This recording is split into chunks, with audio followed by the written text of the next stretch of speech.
Pour ces passagers, le métro n'est pas seulement un moyen de transport, c'est aussi leur terrain de jeu. Sous les regards curieux des voyageurs, ils enchaînent les acrobaties. Eux, ce sont les Bar Tigers. Ces 4 garçons ont entre 18 et 23 ans. Leur spécialité, pas que de la muscu, mais aussi une dose de créativité.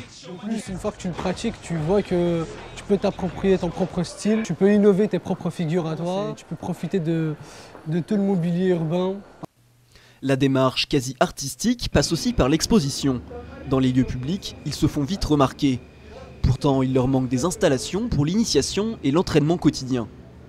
Et on aimerait bien qu'en fait, qu'ils fassent des espaces adaptés dans tous les parcs. Les figures qu'on pratique dans la ville ou les métros, c'est largement plus dur que ce qu'on fait dans les parcs.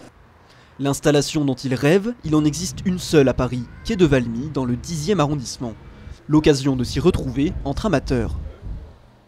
Ça nous a permis de se rencontrer, de rencontrer les voisins, des gens à qui on disait qu'on ne connaissait pas, et que du jour au lendemain on dit bonjour. Des gens de tout milieu, du coup on se retrouve énormément ici. Comme vous pouvez voir, le site il est très petit. Le sport est en plein développement en France. Il n'existe pour le moment qu'une seule compétition. Elle se tient depuis 2 ans à Grigny, dans l'Essonne. Malgré cela, la Fédération internationale a demandé au CIO, sans grand espoir pour le moment, son inscription aux Jeux Olympiques.